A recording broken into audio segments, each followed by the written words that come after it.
지난 한 달 동안 팔복의 말씀을 꼼꼼히 좀 살펴보았습니다. 그래서 팔복은 이런 것이죠. 하나님의 뜻을 간절히 찾는 자는 천국을 소유할 것입니다. 하나님의 뜻을 알면서도 그렇게 살아가지 못해서 애통한 자는 위로를 받을 것입니다. 하나님의 뜻을 최우선으로 여기고 그래서 다른 것에는 관용하는 자는 땅을 기업으로 받을 것입니다. 하나님의 뜻이 이 땅에 이루어지기를 간절히 바라는 자는 배부를 것입니다. 긍휼한 모습으로 살아가는 자는 긍휼히 여김을 받을 것입니다. 겉과 속이 하나님 앞에서 늘 일치하는 한결같은 자는 하나님을 볼 것입니다.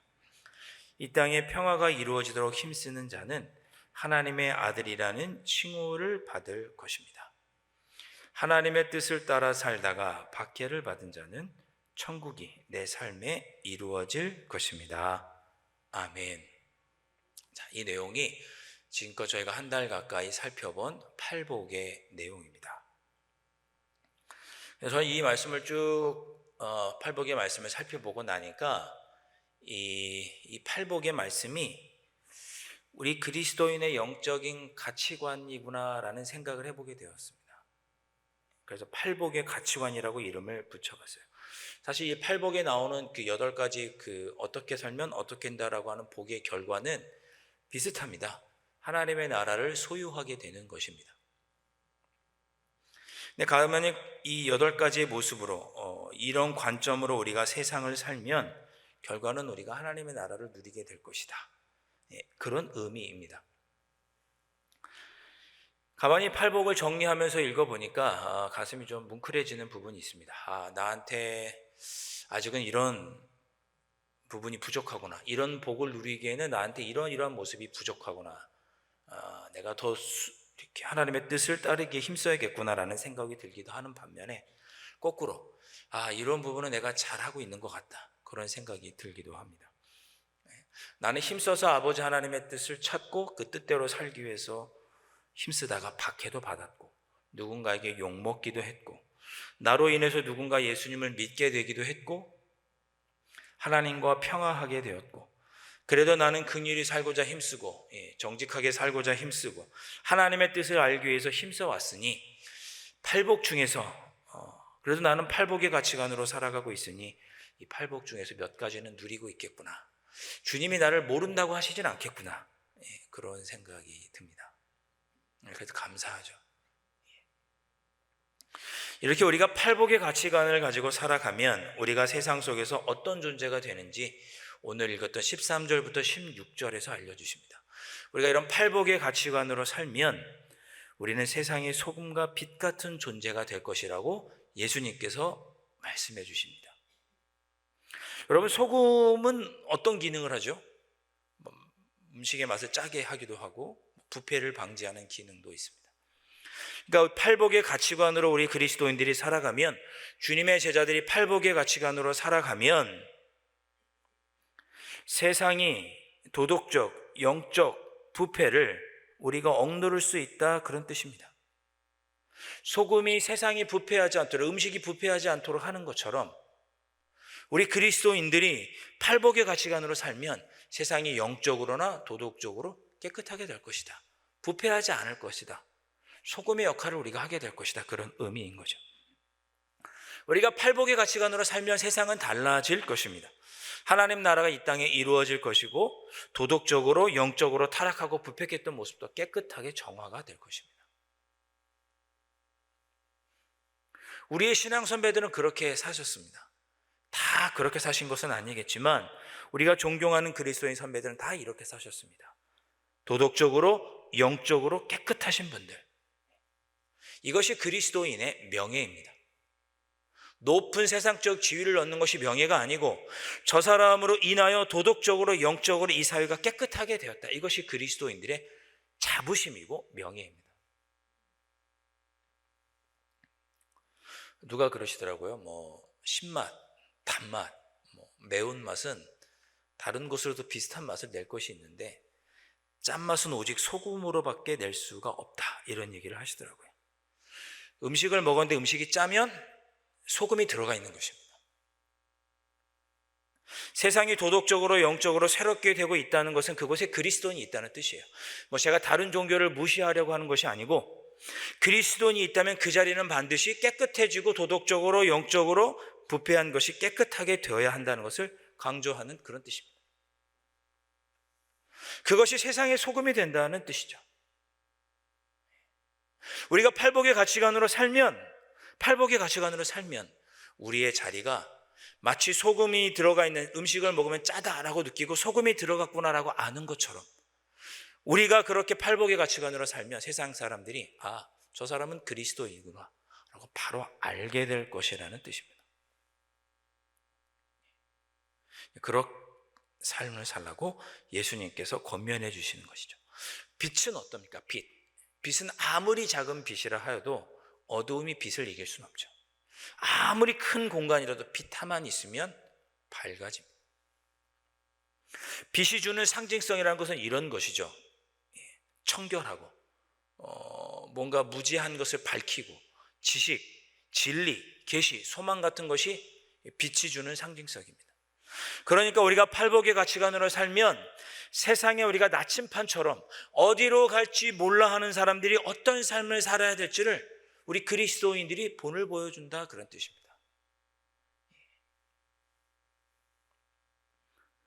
15절 말씀 보면 반드시 그렇게 될 것이라고 하는 말씀이 기록되어 있습니다. 15절 말씀, 사람이 등불을 켜서 말 아래에 두지 아니하고 등경 위에 두나니 이러므로 집안 모든 사람에게 비치느니라 그랬습니다.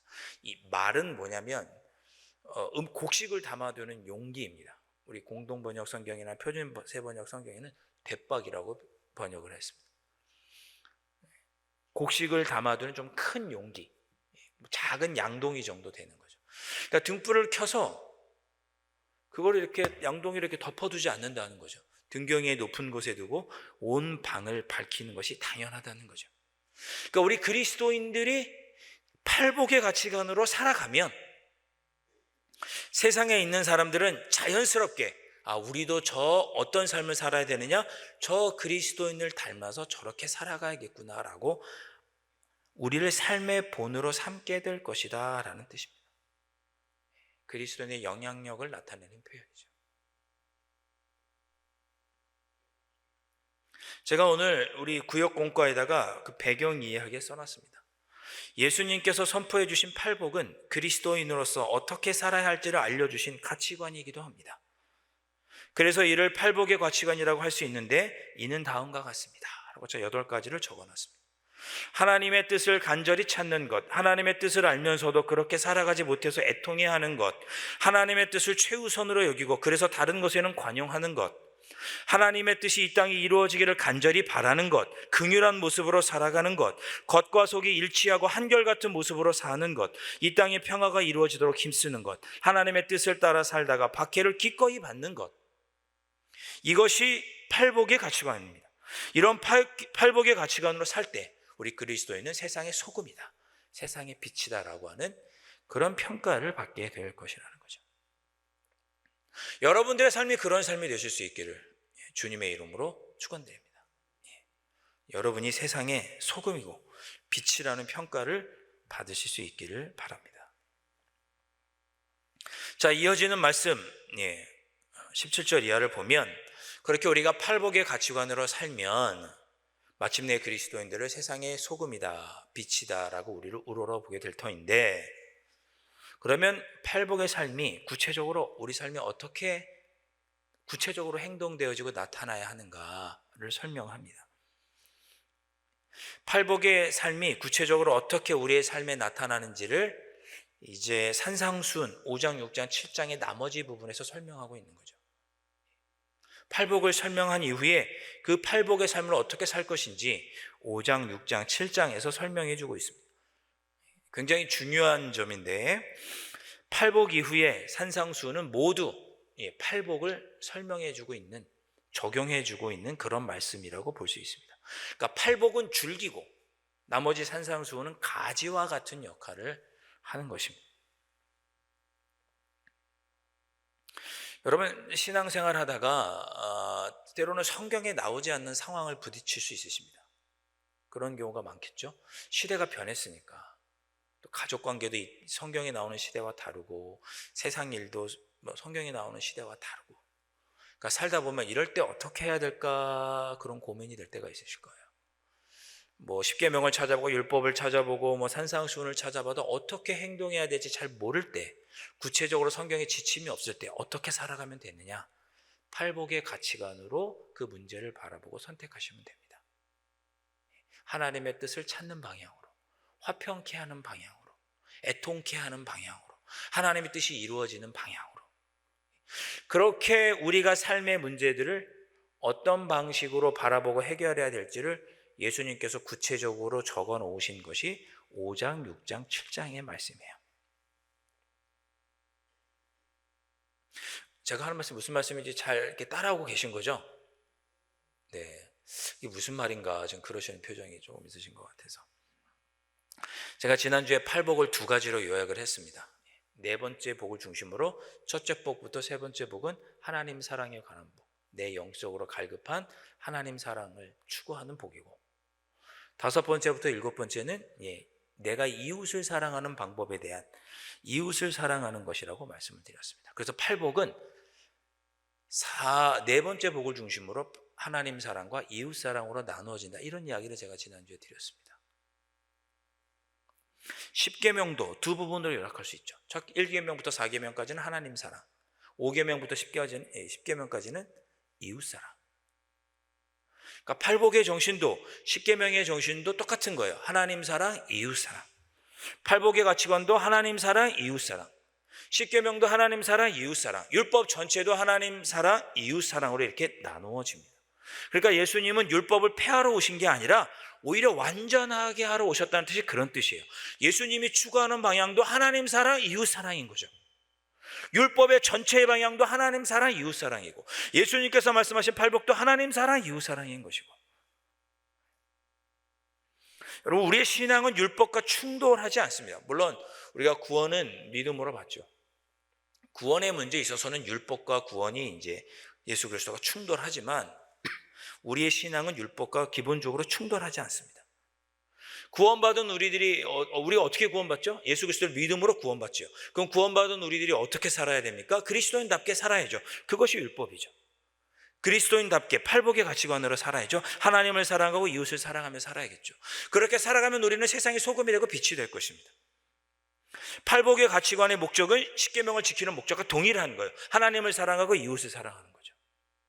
예수 그리스도를 믿고 구원받은 우리가 어떤 방식으로 살아야 돼요? 하나님을 사랑하고 이웃을 사랑하는 방향으로 살아야 되죠. 그 목적을 이루며 살아야죠. 똑같은 거예요. 우리의 신앙은 전혀 율법과 충돌하지 않습니다. 충돌하는 부분은 구원에 관한 부분만 충돌하죠. 예수 그리스도를 믿음으로 구원받는 것.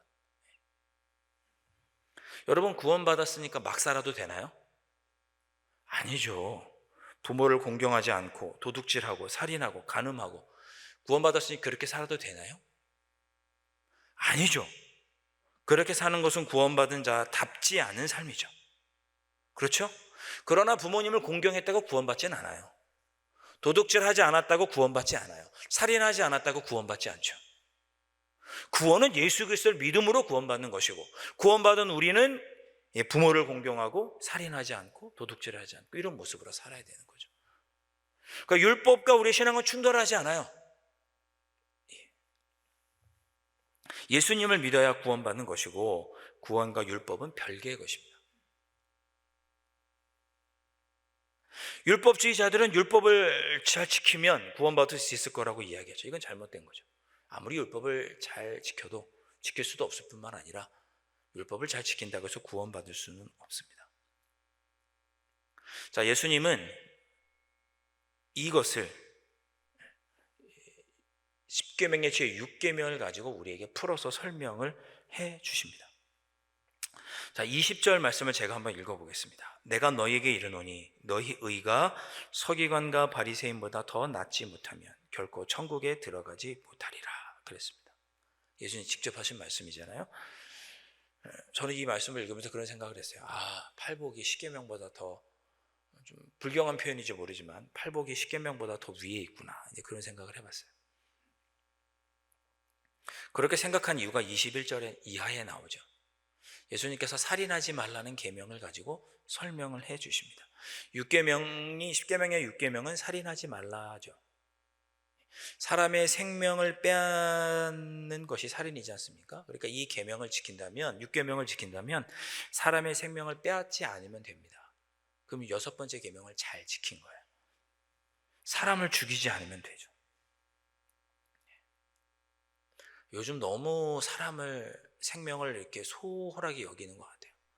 제가 엊그저께 누가 얘기해 주셔서 기사를 찾아봤는데 엊그저께 그런 일이 있었더라고요. 25살 먹은 부부가 남편과 싸워서 홧김에 6개월 된 아기를 15층에서 던졌어요. 기사 검색해 보니까 어떻게 이럴 수 있지? 이렇게 사람의 생명을 소홀하게 생각하나? 어떻게 부모가 6개월 된 아기를 15층에서 던집니까?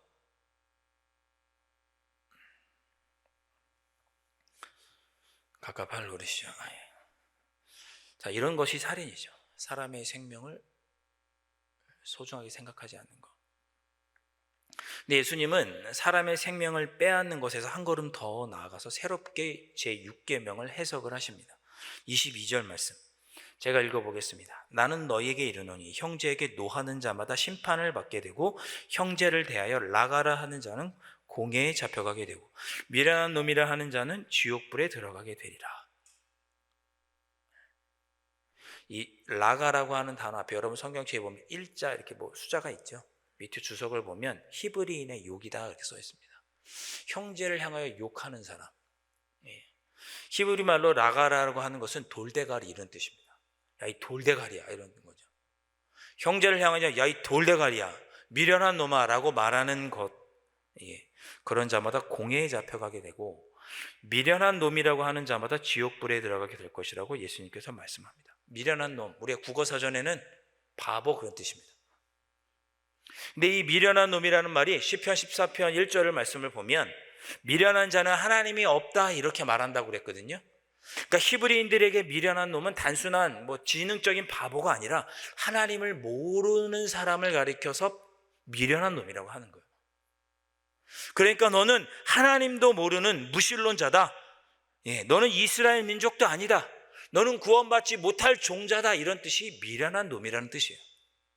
너는 그러니 종교적으로도 지옥에 가야 할 그런 지옥의 종자다. 그런 뜻이 미련한 놈이라는 말입니다.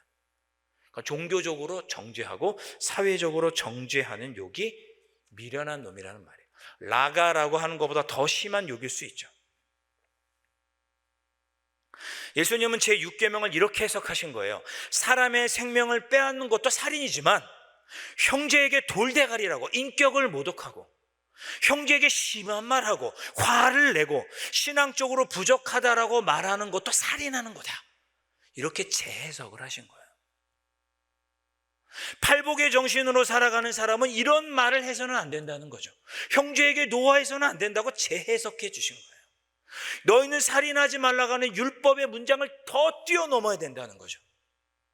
너희들은 그런 의보다 더 뛰어난 의를 이루어야 된다는 거예요. 그리스도의 제자들은.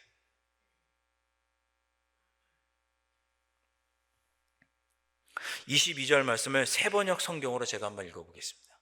그러나 나는 너희에게 말한다. 자기 형제나 자매에게 성내는 사람은 누구나 심판을 받는다. 자기 형제나 자매를 모욕하는 사람은 누구든지 의회에 불려갈 것이요 자기 형제나 자매를 바보라고 하는 사람은 누구든지 지옥 불 속에 던짐을 받을 것이다. 여기 자기 형제를 내 가족이라고만 생각하지 말고 교우에게도 동일하게 표현되는 표현이에요. 이런 모습을 가지면 살인한다는 거죠. 예수님의 해석은. 팔복의 가치관을 사람은 이렇게 살면 안 된다는 거죠. 거꾸로 이렇게 사는 사람에게는 위로를 받게 되겠죠. 팔복의 말씀대로. 의를 위하여 박해를 받고 욕을 받는 사람은 천국에 저희될 것이라고 예수님 말씀하셨고 애통하는 자는 위로함을 받을 것이라 약속해 주셨으니 이런 어려움을 당하는 사람은 주님께서 오히려 복이 있다고 위로해 주시겠지만, 우리 안에 이런 모습이 있다면 그것은 살인하는 것입니다. 교회 다니면서 여러분, 살인하는 죄 우리가 얼마나 많이 저지르는지.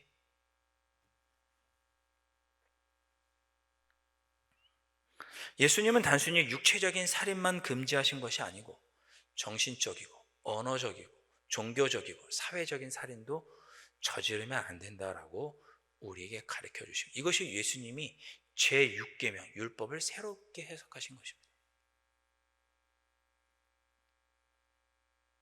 살인하지 말라는 이 계명을 예수님은 생명을 존중하고 더 풍성히 가꾸고 보존하고 인간을 존중하라고 하는 명령으로 확장하셨습니다. 바리새인들은 그저, 서기관들은 그저 사람의 생명을 빼앗지 않으면 율법을 잘 지켰다고 생각하지만, 너희들은 그거보다 더 의의가 뛰어나서 더 하나님의 뜻을 잘 지켜서 사람을 말로도 인격적인 모독으로도 종교적으로나 정치적으로나 사회적으로도 사람을 모독해서는 안 된다. 너희들의 의가 더 뛰어나야 된다라고 가르쳐 주시고, 그런 삶을 살 때 그런 그리스도인들이 세상의 소금이고 빛이 되고, 그런 우리로 인해서 세상은 부패하지 않게 될 것이고 깨끗하게 될 것이고, 세상 사람들은 그런 우리를 보고 본받게 될 것이다. 예수님은 그렇게 말씀해 주신 것입니다. 가만히 여러분 생각해 보세요. 예수님께서 선한 사마리아인 비유를 하실 때, 한 사람이 강도 만났잖아요. 근데 제사장과 레위는 그냥 지나가요. 왜? 제사 드리는 일이 우선이기 때문에. 그래서 피를 만지거나 해서 불결해지면 안 되거든요. 근데 선한 사마리아인은 그 사람을 돌보아 주죠. 근데 예수님은 그 사람이 강도 만난 자의 이웃이라고 얘기를 해주세요. 제사를 드리다가 형제와 불화한 것이 있으면 먼저 화해하라는 뜻이 이런 뜻이에요. 구약의 율법은 먼저 화해하는 게 아니에요. 먼저 제사 드리는 것이 구약의 율법이에요. 우리는 그걸 뛰어넘어야 돼요. 제사 드리다가 형제와 불화한 것이 있으면 제사 드리지 않고 아픈 사람 도와주고, 형제와 불화한 것이 있으면 먼저 화해해야죠. 제가 가끔 과장되게 이런 표현을 종종 씁니다. 과장되게 이런 표현을 제가 종종 써요. 꼭 그렇게 하시라는 뜻도 아니고 이것이 올바른 뜻도 아니고, 이것을 강조하기 위해서 제가 과장해서 표현하는 건데 이런 겁니다. 세상 사람들은 누구와 다투면 대포 한잔 하시면서 화해하죠. 근데 예수 믿는 사람은 술 안 먹고 화해하지 않아요. 잘못됐다는 거죠. 무엇이 더 하나님께서 원하시는지, 주님이 원하시는지를 우리가 알아야 돼요. 형제와 화목하고 이웃과 화목하고 이웃에게 화내지 않는 것이 살인하지 않는 것입니다. 그것을 예배드리다가 제사드리다가 그것이 생각나면 먼저 그것부터 해결하고 오라고 예수님께서 우리에게 가르쳐 주셨습니다. 예수님은 율법 6계명을 그렇게 해석하신 거예요. 대림절을 지내는 여러분들이 이런 관점으로, 우리의 신앙을 이런 관점으로 팔복의 가치관으로 살아갈 것을 다짐하는 여러분들이 되실 수 있기를 주님의 이름으로 축원드립니다.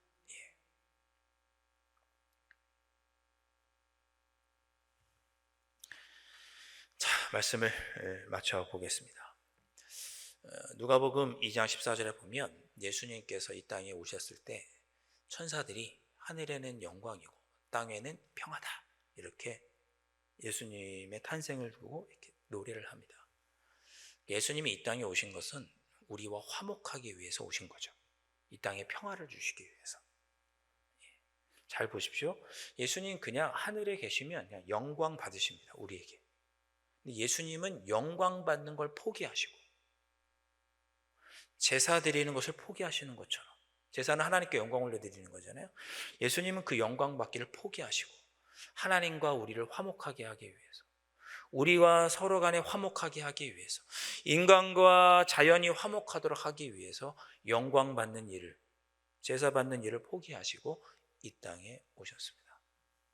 그것을 기다리는 절기가 대림절입니다.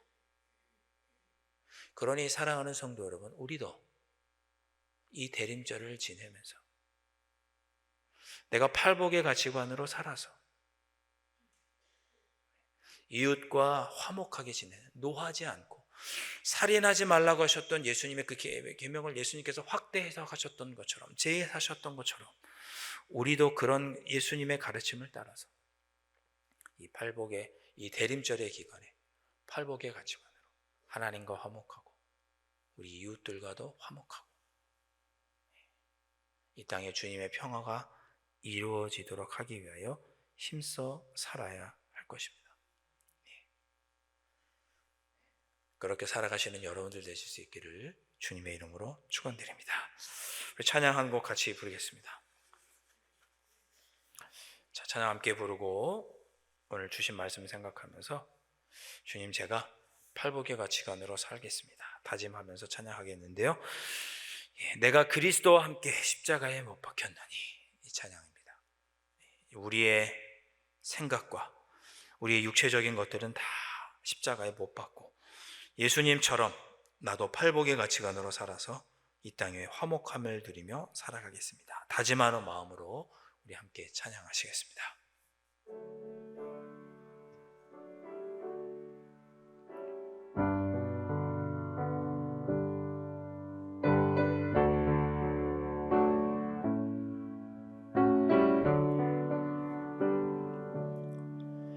내가 그리스도와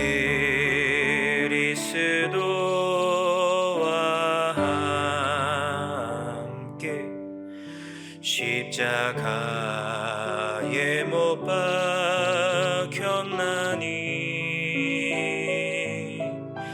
그런즉 이제 내가 산 것 아니요 오직 내 안에 예수께서 사신 것이라. 이제 내가 육체 가운데 사는 것은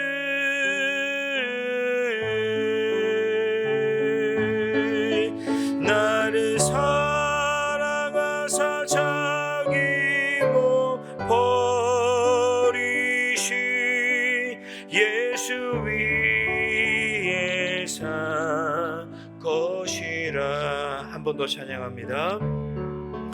내가 그리스도와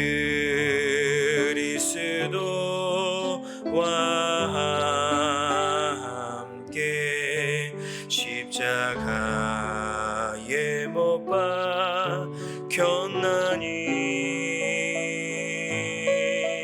그런즉 이제 내가 산 것 아니요 오직 내 안에 예수께서 사신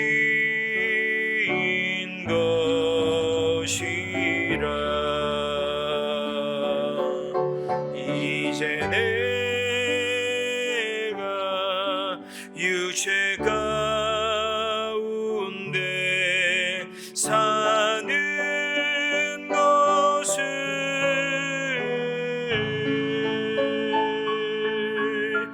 나를 사랑하사 자기 못 버리신 예수 위에 산 것이라. 이제 내가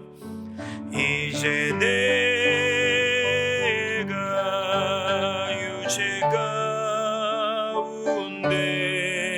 사는 것은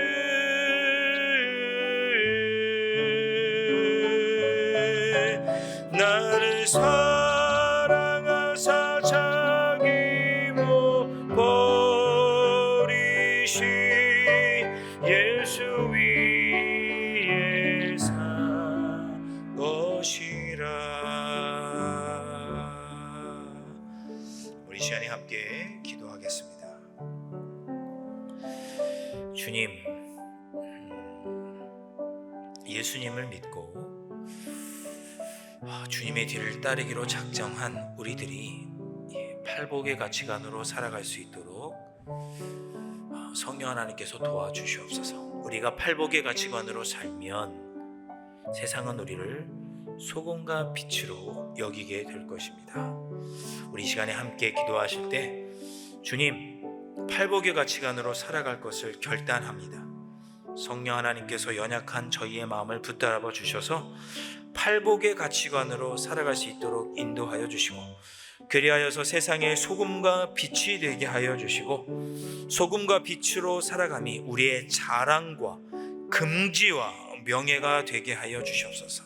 이 기쁨으로 정말 살아가는 저희들의 삶이 될 수 있도록, 하나님께 영광 올려드리며 살아갈 수 있도록 인도하여 주시옵소서. 우리 이 시간 함께 결단하면서 우리 통성으로 이 시간 짧게 한번 기도하겠습니다. 이 시간에는 우리 중보 기도하도록 하겠습니다.